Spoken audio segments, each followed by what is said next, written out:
दिया और चुनाव लड़ने की मुझे हिम्मत दी, और सब पदाधिकारियों का भी, जो बीएसपी के हमारे मेंबर हैं और मेरे बड़े बुजुर्ग, मेरे युवा साथी मेरे साथ हैं तन मन धन से।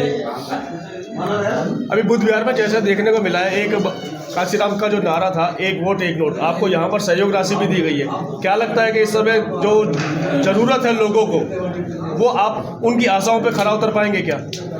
जिन लोगों को विश्वास है मेरे ऊपर कि ये युवा साथी है और ये कुछ कर सकता है, मुझे भी विश्वास है कि मैं बहुत कुछ नहीं, मैं बहुत कुछ कर सकता हूँ। इसलिए शायद बहन जी ने मुझे टिकट दिया और मुझे चुना, और मैं बदरपुर की जनता से यही अपील करूँगा कि मुझे भारी मतों से वोट देकर विजयी बनाए। यहाँ की मूलभूत समस्याएं क्या है जिन पर आप सबसे पहले काम करने की इच्छा जाहिर करेंगे? समस्या सर बहुत है यहाँ पे। सबसे पहले हमारे जयपुर में जो बीजेपी का जो पहले एमएलए रह चुके हैं रामवीर विदुड़ी जी, उन्होंने बदरपुर की जनता को ऐसा मूर्ख बनाया है कि जनता अभी तक निकल नहीं पाई। ओजोन का एक ट्रॉफी दिए, ओजोन के नाम से उगाई होती है। कोई आदमी, कोई गरीब आदमी कर्जा लेकर मकान बनाता है और वो मकान भी नहीं बन पाता। क्यों? क्योंकि जैसे ही वो मकान स्टार्ट करता है पुलिस खड़ी हो जाती है, हमें 1 लाख रुपए दो, नेताओं को पैसे दो, लेंटर पे पर लाख रुपए दो। तो आदमी कमाएगा क्या और लेंटर पे लगाएगा क्या और इन्हें देगा क्या?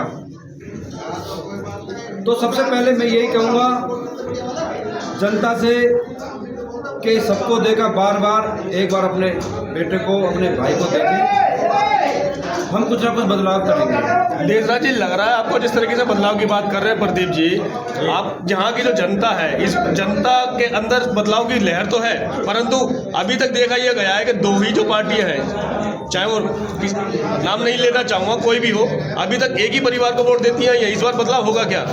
अब की बार बदलाव का जनता मन बना चुकी है, हम जनता के बीच में जा रहे हैं। हाँ। उन्होंने कहा भी है कि भाई ये बार बार कभी राम सिंह, कभी रामवीर, और जो बहारी को एक बार विधायक बनाया था आम आदमी पार्टी ने, वो भी उनके साथ मिल गया। आज क्षेत्र की जनता को तीनों मिलकर लूटने का काम कर रहे हैं। और समस्याएं मैं बता दूं आपको, समस्याएं जाम की सबसे बड़ी है।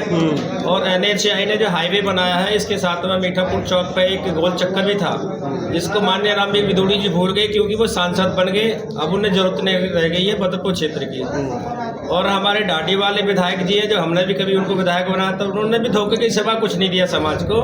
टंकी रोड पर कभी भी आप चले जाइए, सदैव जाम मिलेगा, कुछ ना कुछ वो काम चलता रहता है। ठेकेदार को पता लगा कि मीठापुर से लेबर थोड़ी फालतू है, तो मीठापुर चौक पर लगा दी, टंकी रोड पर लगा दी, कभी हमारे लवकुश चौक वाले चौक पर लगा दी। यानी कि काम कभी खत्म ही नहीं होता है। इतनी धूल और इतनी मिट्टी है जिसके कारण लोग जो है बीमार पड़ रहे हैं। किसी को नल्ला हो रहा है, किसी को जुकाम हो रहा है, और गड्ढे इतने हैं सड़कों में जिनका देखभाल करने वाला कोई भी नहीं है। ऐसा लगता है कि बदरपुर क्षेत्र बिना माई बाप के रह गया। यहाँ ना कोई विधायक है, ना सांसद है, ना पार्षद है। आप जिनकी बात कर रहे हैं वो अब जिस पार्टी में है वो 2100 रुपये लुभाने की बात कर रहे हैं, महिला को देने की बात कर रहे हैं। देखिए, महिलाओं को आप रोजगार दे दीजिए, किससे मत दीजिए, वो तो रोजगार मांग रही है। ऐसी कोई महिला नहीं है हर घर में जो 10वीं 8वीं और 12वीं पढ़ी हुई नहीं है। अगर उसको सरकारी नौकरी दी जाए तो कम से कम वो 950 के स्केल में नौकरी ले सकती है, और उसकी सैलरी जो है 50,000 बनती है। DA, CA, HRA, TA वगैरह सबको मिला के नहीं है। तो 2100 रुपये लेने के लिए उन्हें कोई फायदा नहीं है। वो सरकारी नौकरी मांगे, नौकरी मिलेगी तो अपने बच्चों का भविष्य बनाएंगे, मकान बनाएंगे, अपने स्वास्थ्य को ठीक रखेंगे। तो मैं तो यही अपील करूंगा कि अभी महिला 2100 को ठुकरा के और बहुजन समाज पार्टी को वोट दें, क्योंकि बहुजन समाज पार्टी रोजगार सबसे पहले देने का काम करती है। और महिलाओं के लिए तो माननीय बहन जी ने इतना सर्वोपरि काम किया। उत्तर प्रदेश के अंदर अनेक योजनाएं बनाई, महामाया के नाम से योजना बनाई है, सावित्रीबाई फुले के नाम से योजना बनाई है, गरीब बच्चों को साइकिल भी बांटी है माननीय बहन जी ने। बहन जी के बराबर तो ये भारत सरकार भी आज तक काम नहीं कर पाई है। तो मैं अपील करूंगा 5 तारीख को, अभी आने वाली 5 तारीख को भाई प्रदीप को ध्यान में रख के हाथी के चुनाव चिन्ह पर बटन दबाएं और भारी कम वोटों से जिताएं। ताकि यहाँ की जो मूलभूत समस्या है उन पर ये काम करें। और हम माननीय बहन जी का तो वैसे भी अपने विधायक और सांसदों पर डंडा होता ही है, क्योंकि काम के लिए ही वो टिकट देती है, वो पहचान के लिए नहीं देती है। तो ऐसी आशा और उम्मीद के साथ अपील करूँगा, खासकर महिलाओं से 2100 को छोड़ दीजिए, आप 50,000 की बात करिए। सरकार जब बनेगी तो आपको 50,000 की सैलरी मिलेगी। और राणा जी क्या लगता है, जिस तरीके से युवा साथ दिखाई दे रहा है इस समय, युवा साथी अपने बीएसपी प्रत्याशी प्रदीप कुमार जी के साथ में, युवाओं को जिस प्रकार से इस बार टिकट दिया गया है, बदलाव की उम्मीद लगती है क्या? बिल्कुल जी लगती है। बहन जी ने कहा कि बहुजन समाज पार्टी के अंदर 50% युवाओं की भागीदारी होनी चाहिए। वो आपको दिल्ली देश की राजधानी का दिखाई दे रहा है। दिल्ली में 70 विधानसभाओं के चुनाव लड़ रही है बीएसपी, उसमें आधे से अधिक जो है युवाओं को मौका दिया गया चुनाव लड़ने का। राणा जी, मेरा सवाल ये है, जिस क्षेत्र की आप बात करें के बावजूद भी बहुजन समाज पार्टी का प्रत्याशी जो है केवल लड़ाई लड़के अब अधूरी लड़ाई में हार जाता है, तो क्या कारण है, क्यों जागरूक नहीं हो पा रही है बहुजन समाज की? ये कहना बिल्कुल सरासर गलत है। बदरपुर विधानसभा में बहुजनों की आबादी ज़्यादा है, तो बहुजनों ने सन 2008 में विधायक जिता के दिखाने का काम किया। 53,000 वोट मिले थे उनको, लेकिन हर बार इस देश के अंदर चाहे सत्ताधारी दल हो चाहे कोई भी दल हो, उन दलों ने जो है देने का काम किया, धोखा देने का काम किया। आज वो भी धोखा देने का काम कर रहे। और बहुजन समाज जो है वो आप जागरूक हो चुका है, पूरा युवा एक मुश्त हो चुका है। बदरपुर विधानसभा के अंदर अपने युवा प्रत्याशी बहुजन समाज पार्टी भाई प्रदीप प्रधान जी के साथ लगा हुआ है चुस्त दुरुस्त। और आप देख सकते हैं जिस जगह पर हम खड़े हुए हैं, पंचायत गुजरात अपने बिहार में, यहाँ पर जो है पूरा समाज जो है आर्थिक सहयोग भी दे रहा है कि भैया आप लड़ो, हम आपके साथ खड़े हुए हैं।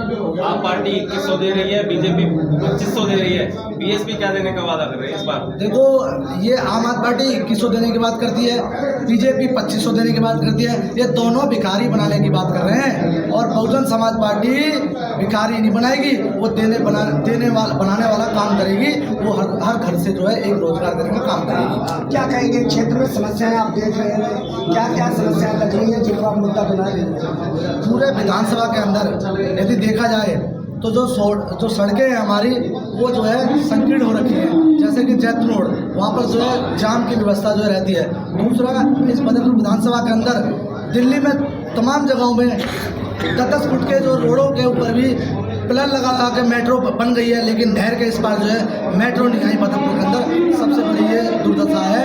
और तीसरी जो है, इसमें बदरपुर विधानसभा के अंदर आयुर्वेद यदि अस्पताल को छोड़ें तो कोई यहाँ पे एलोपैथिक जो है अंग्रेजी अस्पताल यहाँ पे बदरपुर विधानसभा के अंदर नहीं है। और नहर के इस पार तो ओजोन की समस्या है ही है, साथ में कोई डिस्पेंसरी नहीं है, कोई जच्चा बच्चा केंद्र नहीं है, ये और शमशान घाट की भी जो है व्यवस्था नहीं है। गाँव वालों की है लेकिन कॉलोनी वाले के नहीं है। और यहाँ पे जो समस्या है बहुत बनी हुई है, लेकिन इन दोनों ने जो है झूठे वादे कर लोगों को गुमराह कर रखा है। लेकिन इस बार जो है युवा और पूरा बहुजन समाज बदरपुर विधानसभा क्षेत्रवासी इनके झांसों में नहीं आने वाले हैं। उन्होंने मन बना लिया है कि बहुजन समाज पार्टी को इस बार मौका देना है और आने वाली 5 फरवरी को हाथी चुनाव चिन्ह के सामने बटन दबाकर भाई प्रदीप प्रधान जी को विधायक बनाना काम करेंगे। क्या कहेंगे, क्या मैसेज रहेगा क्षेत्र जी? बदरपुर की जनता से मैं यही मैसेज देना चाहता हूँ कि इनके झूठे वादे में ना आए और अपना भाई अपना बेटा चुने, क्योंकि इन्होंने जितने भी वादे करे हैं आज तक दोनों नेताओं ने, वो सारे ही झूठे निकले। कोई 2100 रुपये का रेवड़ी देता है, कोई 2500 रुपये देता है। अरे हमें 2100 नहीं चाहिए, हमें 2500 नहीं चाहिए, हमारे घर में एक बच्चे को रोजगार दे दो, हम 2100 क्या 21,000 कमा लेंगे। समाज पार्टी